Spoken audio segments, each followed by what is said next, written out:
त्यांनी जे शिक्षण घ्यायचं आहे म्हणते त्याच्यामध्ये आम्ही तयार आहे त्यांच्या मागं आता सध्या. कारण त्यांनी आमच्या अपेक्षापेक्षा मार्क खूप छान घेतलेत आणि खूप खूप खूप दोघांना भरपूर आशीर्वाद, भरपूर एक आईबापाचा आशीर्वाद असतो ना, अगदी जगापेक्षा जास्त आशीर्वाद पोरांना. आणि असंच प्रगती करत राहू दे आणि असंच बापाच्या कष्टाचं चीज करू दे. आणि जास्त माझ्या भावाचं खरंच अभिनंदन आहे, त्याला पण खूप खूप अभिनंदन आहे. कारण त्यांनी खूप म्हणजे खूप खूप खूप पोरांसाठी केलं माझ्या. हे सगळं श्रेय त्याला आहे. आज जे माझे पोरं टक्केवारी घेतले, जेवढे मार्क पडलेत, हे सगळं श्रेय त्याला आहे. खरं तर त्याचं आधी अभिनंदन करते मी खरं माझ्या भावाचं. आणि खूप छान वाटलं मुलांचं हे असं बघून. एक आईला म्हणजे आम्हाला शिकायला नाही भेटलं परिस्थितीच्या मानाने, पण मुलांना शिकवलं आम्ही. मी खूप माझ्या पोरांना बोलते, खूप म्हणजे खूप बोलते की तुमचं असं, तुम्ही तसं, तुम्ही हे, तुम्ही ते. काही वाईट संगत गुणांमुळं पण पोरांचं चाललं होतं उलट बोलणं, असं तसं तसं असं.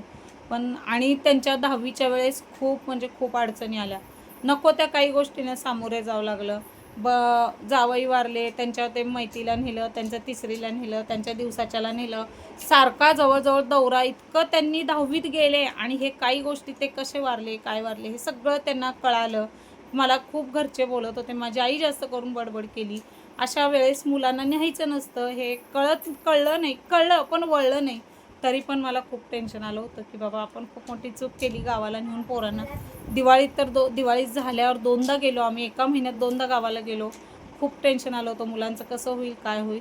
पण आमच्या मुलांनी आमचं नाक राखलं म्हणलं ते मग तसंच म्हणावं लागेल. आणि भाऊकीच्या नाकावर टिचून माझे पोरं पास झालेले आहेत. आज माझ्या मुलांचा अभिमान आहे. खरंच माझ्या भाऊभाऊकीमध्ये खूप अभिमान माझ्या मुलांनी. आमचं सर्व आम्ही पुण्यात येऊन इस्टेट कमवली नाही हो, काहीच कमवलं नाही. पण मुलं जे शिकतात ना, ते आमचे सगळ्यात जास्त प्रॉपर्टी आमची ती. आणि त्यांच्या त्या प्रॉपर्टीला आम्ही सगळे त्यांच्याबरोबर, मी तर आम्ही दोघं पण सहमत आहे. आणि सगळ्यांना अभिनंदन. सगळ्यांनी खूप छान माझ्या मुलांना शिकवण्याचा प्रयत्न केला. खास करून माझी मधली मावशीसुद्धा, तिच्या त्या काळातलं शिक्षण होतं. पण तरी पण ते पोरं माझे हिंदीचे पेपर देऊन आल्यानंतर ती सगळं त्यांच्याकडनं घेतलं होतं. म्हणजे विचारले होते प्रश्न, सगळे उत्तरं ती स्वतः देत होती आणि मुलं पण देत होते. तर तिला पण खूप खूप अभिनंदन. सगळ्यांचं अभिनंदन करते आधी. आणि इथंच थांबते मी. मुलांचं कौतुक करेल तेवढं आईबापाला खूप कमी असतं. आज बघू आता मुलांना काहीतरी गोडधोड खायला करते. मस्त बाहेर पार्टी देणार आहे त्यांचा भाऊ म्हणजे त्याचा चुलत भाऊ, आमचा भैया देणार आहे पार्टी. बघू आता पुढं काय काय होतं आहे. तर शेवटी भाऊकी आम्हाला काही हे करत नाही आहे. पण ही भाऊकी जी आहे, ही मी भैयाला भाऊकी म्हणत नाही, तो भाऊकीचा नाही आहे आमच्या. तो खरंच एक मुलांचा भाऊच आहे. खरंच तो भावासारखं वागतो आणि भाऊकीसारखं जिथं वागायचं तिथं त्यांच्या ज्या भाऊकी आहेत त्यांच्याशी वागतो तो.